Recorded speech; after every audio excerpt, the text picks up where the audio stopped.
Good evening students. Last class में हम लोगों ने क्वांटम नंबर्स डिस्कस किया था, प्रिंसिपल क्वांटम नंबर। आज की क्लास में हम डिस्कस करेंगे azimuthal quantum number. Azimuthal quantum number को हम सब्सिडियरी क्वांटम नंबर भी बोलते हैं, ठीक है।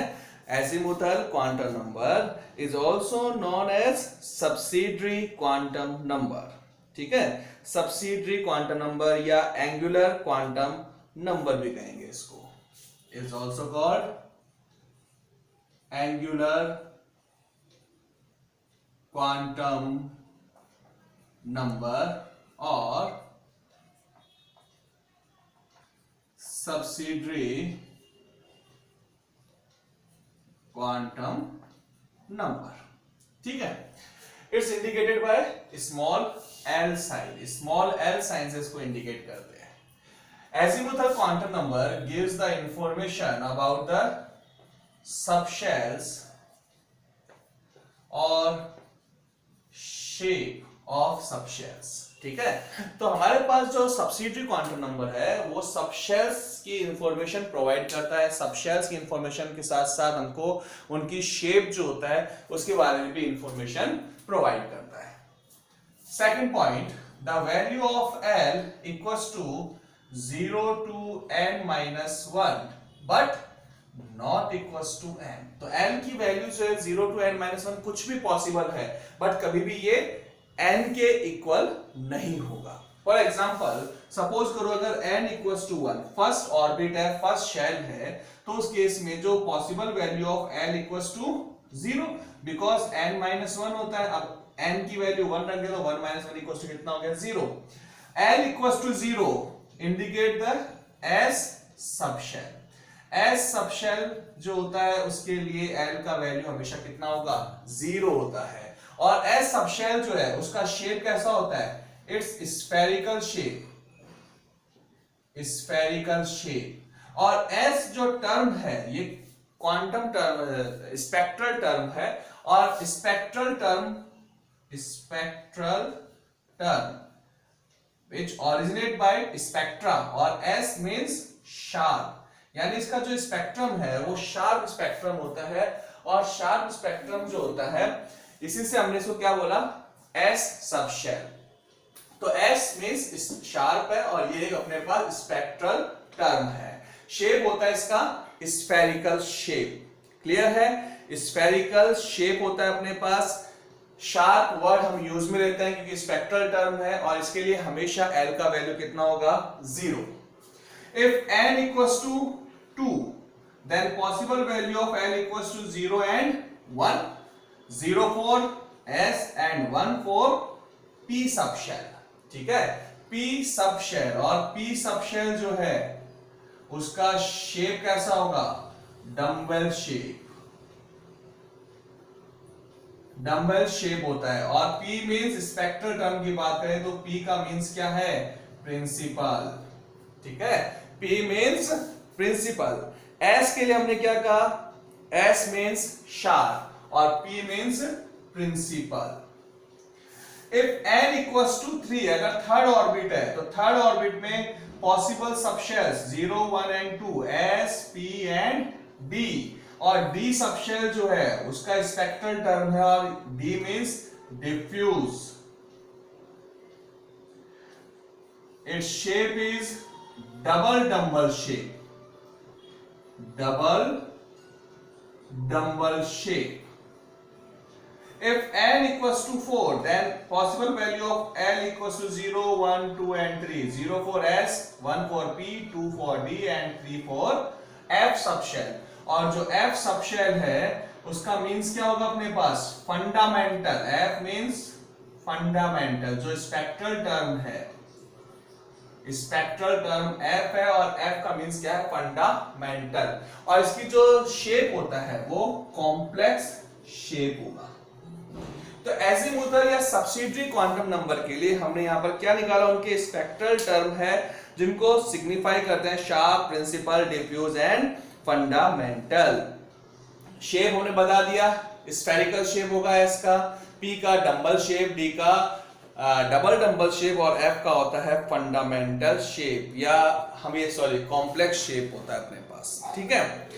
अब देखो यहां पर और सब शेल की इंफॉर्मेशन मिल गई अपने को कि सब शेल्स क्या क्या हो सकता है, ठीक है। बट एल का वैल्यू कभी भी एन के इक्वल नहीं होगा, n-1 तक ही इसकी वैल्यूज पॉसिबल है। अगर n का वैल्यू 1 है तो l की वैल्यू 0 हो सकता है, 2 है तो 0 1 हो सकता है, 3 है तो 0 1 2 हो सकता है, 4 है तो 0 1 2 3 हो सकता है, ठीक है। ध्यान रखना s के लिए वैल्यू हमेशा कांस्टेंट है 0, p के लिए 1, d के लिए 2 और f के लिए 3 वैल्यू होता है। अब इसके अंदर नेक्स्ट पॉइंट हम प्रॉपर्टी देखें इसके एजीमुथल क्वांटम नंबर की, आगे की बात करें तो नेक्स्ट हम पॉइंट क्या लिख सकते हैं, इन अ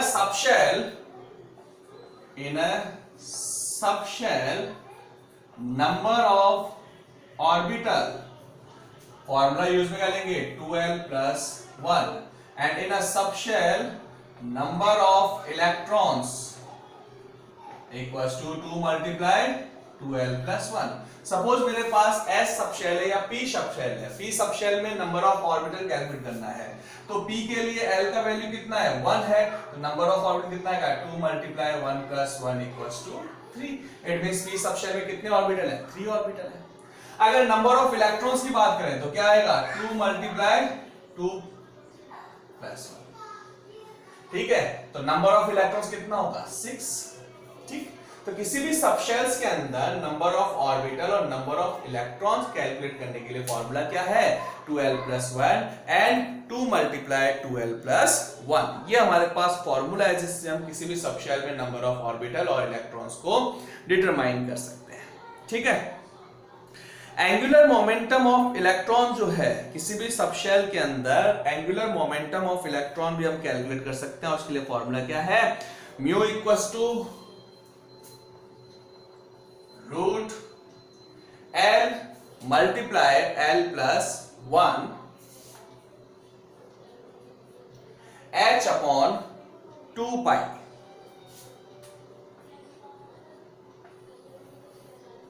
ठीक है। Mu equals to root L into L plus 1 H upon 2 pi। क्या है अपने पास ये angular momentum of the electron present in any subshell,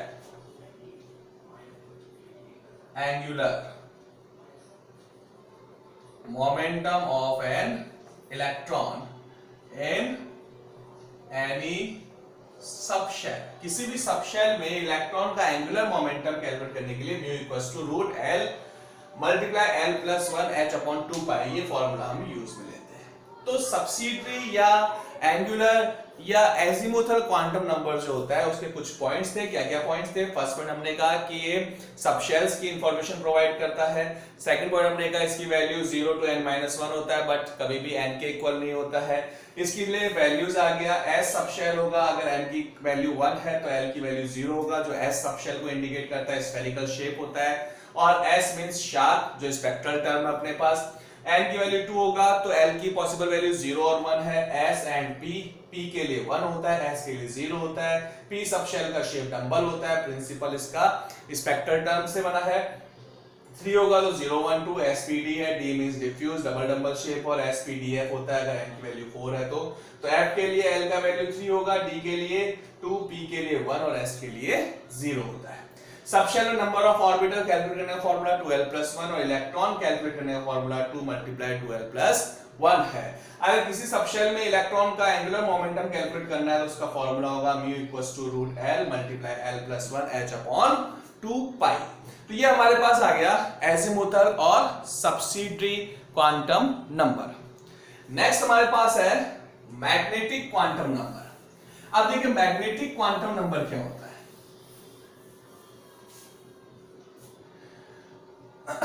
third quantum number है मैग्नेटिक क्वांटम नंबर, और magnetic quantum number indicated denoted by m और ml sign. ये जो मैग्नेटिक क्वांटम नंबर है, it's gives the information about orientation of orbital, orientation of orbitals. और हमको पता है कि ऑर्बिटल्स क्या होता है, orbitals is electron probability around nucleus. तो न्यूक्लियस के अराउंड जो इलेक्ट्रॉन प्रोबेबिलिटी है दैट्स कॉल्ड ऑर्बिटल। और मैग्नेटिक क्वांटम नंबर ऑर्बिटल के ओरिएंटेशन को एक्सप्लेन करता है, यानी ऑर्बिटल जो होता है वो किस डायरेक्शन में है, इलेक्ट्रॉन प्रोबेबिलिटी किस डायरेक्शन में होगा, कहां ज्यादा है कहां कम है। तो ये जो इंफॉर्मेशन है वो कौन प्रोवाइड करेगा हमको, ऑर्बिटल। ठीक है, तो ये मैग्नेटिक क्वांटम नंबर जो है वो ऑर्बिटल से रिलेटेड इंफॉर्मेशन प्रोवाइड करता है, जो कि इलेक्ट्रॉन्स की प्रोबेबिलिटी को इंडिकेट करेगा। ठीक है, the value of m equals to -l, 0 and +l। तो मैग्नेटिक क्वांटम नंबर की जो वैल्यूज है -l2 +l होता है। ठीक है, सपोज करो हमारे पास n इक्वल्स टू 1, तो l का वैल्यू क्या होगा, 0। तो उस केस में नंबर ऑफ ऑर्बिटल फॉर्मूला क्या यूज में लिया, 2l + 1। तो यहां l की वैल्यू 0 प्लेस करें तो यहां पर m का वैल्यू भी कितना आएगा, 0। और l = 0 कौन सा सबशेल के लिए होता है, फॉर s सबशेल। तो s सबशेल जो होता है उसके लिए l का वैल्यू भी 0 है और मैग्नेटिक क्वांटम नंबर का वैल्यू भी कितना आएगा, 0, बिकॉज l की वैल्यू नेगेटिव में 0 प्लस पॉजिटिव में 0, चाहे नेगेटिव हो चाहे पॉजिटिव, 0 हमेशा 0 रहता है। तो s सबशेल के लिए नंबर ऑफ ऑर्बिटल जो है, नंबर ऑफ ऑर्बिटल कितना आएगा, l का वैल्यू 0, 2 × 0 + 1 = 1, यानी s सबशेल में ओनली 1 ऑर्बिटल पॉसिबल है और उसके लिए ml की वैल्यू कितनी होगी, 0। s सबशेल में ओनली 1 ऑर्बिटल पॉसिबल है और उसका वैल्यू कितना होता है, 0, जिसको s ऑर्बिटल बोलते हैं। n = 2, तो l की वैल्यू क्या हो सकता है, 0 और 1, 0 फॉर s और 1 फॉर p। अब p सबशेल जो है, p सबशेल में नंबर ऑफ ऑर्बिटल कितना होगा, 2 × 1 + 1 = नंबर ऑफ ऑर्बिटल कितना हो गया, 3 ऑर्बिटल्स हो गया। यहां पर जो 3 ऑर्बिटल्स हैं, कौन कौन से 3 ऑर्बिटल्स हैं, px, pz, py। इसका मतलब क्या है, देखो p सबशेल का शेप कैसा होता है, डंबल शेप होता है। अगर डंबल शेप x एक्सिस में है then it's called px orbital. अगर डंबल शेप यानी इलेक्ट्रॉन प्रोबेबिलिटी जो होती है वो अगर y डायरेक्शन में है then it's called py orbital. और अगर डंबल शेप की जो लोब्स हैं वो z एक्सिस पे होता है then it's called pz orbitals. तो p सबशेल में नंबर ऑफ ऑर्बिटल्स कितने हैं, 3 ऑर्बिटल्स हैं और उन 3 ऑर्बिटल्स का नेम क्या होगा, px, py एंड pz। अब देखो हमने क्या कहा कि m की वैल्यूज क्या हो सकती है, -l2 +l, यानी l = 1 है तो वैल्यूज क्या होगा, -1, 0 एंड +1। तो px ऑर्बिटल के लिए वैल्यू कितना लिख दिया हमने, -1, py के लिए +1 और pz के लिए कितना लिख दिया हमने, वैल्यू 0। तो ये अपने पास सब्सिडियरी क्वांटम नंबर जो l है उसके लिए उसके अकॉर्डिंग हमने नंबर ऑफ ऑर्बिटल्स कैलकुलेट किए। तो कितने ऑर्बिटल हो सकता है, 3 ऑर्बिटल्स हैं। अगर मेरे पास इलेक्ट्रॉन px में, इट मींस x एक्सिस पे इलेक्ट्रॉन प्रोबेबिलिटी होगा, यहाँ y एक्सिस में इलेक्ट्रॉन प्रोबेबिलिटी है, यहाँ पर z एक्सिस में इलेक्ट्रॉन प्रोबेबिलिटी होगा। ठीक है, ये इलेक्ट्रॉन प्रोबेबिलिटी को इंडिकेट कर रहा है। वैल्यूज क्या हो सकता है, -1, 0 एंड +1। -1 किसके लिए होगा, x के लिए, 0 z के लिए और +1 y एक्सिस के लिए होता है। क्लियर है। अगर सपोज करो n = 3 होगा तो सबशेल्स कौन कौन से पॉसिबल हैं, 0, 1, 2, यानी s, p and d। s और p का ऑलरेडी कैलकुलेट कर लिया। d की बात करें तो d के लिए l का वैल्यू कितना है, 2 × 2 + 1, तो टोटल नंबर ऑफ ऑर्बिटल्स कितने होंगे, 5 ऑर्बिटल्स पॉसिबल है। 5 ऑर्बिटल्स कौन कौन से हो सकते हैं अपने पास, तो देखो ये जो 5 ऑर्बिटल है, dxy, dxz, dz2, dx2 - y2 और dyz। ठीक है, sorry dyz and dx2 - y2। अब ये माइनस का मतलब कुछ भी नहीं है, x2 - y2 नहीं होता, केवल ये x² to y² को इंडिकेट करता है। तो टोटल हमारे पास d ऑर्बिटल जो है वो 5d ऑर्बिटल्स पॉसिबल हैं और ये जो 5d ऑर्बिटल्स हैं इनका नेम क्या क्या है, dxy, dyz, dzx, dx2 - y2 and dz2। ठीक है, तो हमारे पास टोटल 5d ऑर्बिटल्स पॉसिबल है और जो 5d ऑर्बिटल्स हैं उनके लिए m की पॉसिबल वैल्यूज क्या क्या हैं, m की पॉसिबल वैल्यू है -l2 + l, it means -2 -1 0 +1 and +2। तो ये जो हमारे पास ऑर्बिटल्स हैं इनके लिए जो पॉसिबल वैल्यूज हैं वो क्या क्या हो सकती है, -2 -1 0 +1 एंड +2 वैल्यूज पॉसिबल है। dxy dyz dz2 dyz dx2 y2। अब देखो यहां पर हमने क्या कहा कि 5d ऑर्बिटल्स पॉसिबल है d सबशेल के अंदर। d सबशेल में नंबर ऑफ ऑर्बिटल्स कितने हो सकते हैं, 5 ऑर्बिटल्स हो सकते हैं, उनकी वैल्यूज क्या हो सकती है, -2 to +2 हो सकता है।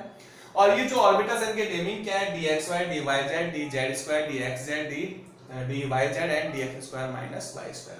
अगर इन ऑर्बिटल्स की शेप की बात करें तो हमने क्या कहा कि अगर सपोज करो x और y एक्सिस के मिड में डबल डंबल शेप है, then this type of orbital is called dxy orbital।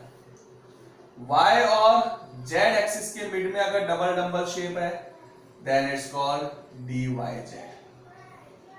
x और z एक्सिस के बीच में अगर डबल डंबल शेप है, then it's called dxz orbital। These three types of orbitals, इन तीन orbital जो है इनमें डबल डंबल शेप कहां पर है, एक्सिस के मिड में है। These type of orbitals called T2G orbitals। And remaining two type of orbital कौन कौन सा, dx2 and y2। अगर x और y एक्सिस पे अगर डबल डंबल शेप हो, then it's called dx2 y2। और अगर z एक्सिस पे डंबल शेप है और सेंटर के अंदर एक डिस्क के फॉर्म में हो, सेंटर में ये एक सर्कुलर डिस्क है अपने पास और z एक्सिस पे डंबल शेप है, then it's called dz2 orbital. ठीक है, तो ये जो दो ऑर्बिटल हैं इनमें जो डंबल शेप है वो कहां पर है, एक्सिस पे है, और एक्सिस पे है इसलिए इन दोनों को हम क्या कहते हैं, eg ऑर्बिटल्स। अगर एक्सिस के मिड में ऑर्बिटल्स हैं, डंबल शेप जो है वो एक्सिस के मिड में है, then that's called T2G। अगर हमारे पास क्या है, डंबल शेप जो है वो एक्सिस के मिड में है, ठीक है, एक्सिस के मिड में है, देन इट्स कॉल्ड T2G। और अगर एक्सिस पे ऑर्बिटल है then it's called EG orbitals. तो D के अंदर D सबशेल में टोटल हमारे पास ऑर्बिटल कितने हैं, 5 ऑर्बिटल्स पॉसिबल है, dxy yz zx x2 y2 और dz2। इनके लिए वैल्यूज -2 -1 0 +1 +2 पॉसिबल है, और ये हमारे पास इनकी शेप्स पॉसिबल्स हैं। अगर यहां पर हम ये कह दें कि n = 4 होता, या मैं ये बोलूं कि मेरे पास अगर f सबशेल है तो f सबशेल के लिए अगर l का वैल्यू 3 है तो f सबशेल है, और अब f सबशेल जो है उसमें नंबर ऑफ ऑर्बिटल्स कितना हो सकता है, 3 × 2 + 1 = 7 ऑर्बिटल्स आर पॉसिबल। और ये जो 7 ऑर्बिटल्स हैं, इन 7 ऑर्बिटल्स की जो वैल्यूज हैं वो कितनी हो सकते हैं, 3 + 3 7 हो गया, -3 -2 -1 0 +1 +2 एंड +3। तो ये हमारे पास 7 ऑर्बिटल्स के लिए m की वैल्यू जो पॉसिबल वैल्यूज है वो हमने लिखा -3 to +3। शेप कैसी होती है, कॉम्प्लेक्स शेप होती है, इसलिए हम इसको यहां पर ड्रॉ नहीं कर सकते। तो ये था हमारे पास मैग्नेटिक क्वांटम नंबर। ठीक है, लास्ट हमारे पास है स्पिन क्वांटम नंबर। और स्पिन क्वांटम नंबर क्या करता है, इलेक्ट्रॉन के स्पिन को इंडिकेट करता है। देखिए यहाँ पर जो ऑर्बिटल्स है, इन ऑर्बिटल्स के अंदर only 2 electrons are possible in 1 orbital, और वो इलेक्ट्रॉन्स भी कैसे होते हैं, अपोजिट स्पिन में होते हैं।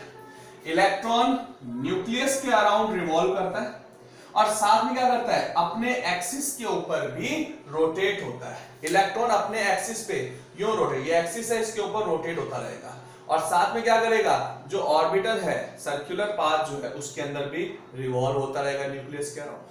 तो न्यूक्लियस के अराउंड भी रिवॉल्व हो रहा है और अपने एक्सिस के भी ऊपर भी क्या होता है, स्पिन करता है, रोटेट करता है। तो ये किस टाइप का स्पिन है, क्लॉकवाइज स्पिन कर रहा है या एंटी क्लॉकवाइज स्पिन कर रहा है, तो उसके लिए हम क्या यूज में लेते हैं, spin quantum number. Each orbital contain maximum 2 electrons. First electrons always fill in clockwise direction। इस तरह से ऑर्बिटल में जो फर्स्ट इलेक्ट्रॉन होता है वो हमेशा क्लॉकवाइज डायरेक्शन में होता है, ठीक है। और सेकंड इलेक्ट्रॉन अगर फिल करेंगे तो वो कैसा होगा, हमेशा एंटी क्लॉकवाइज डायरेक्शन में, ठीक है।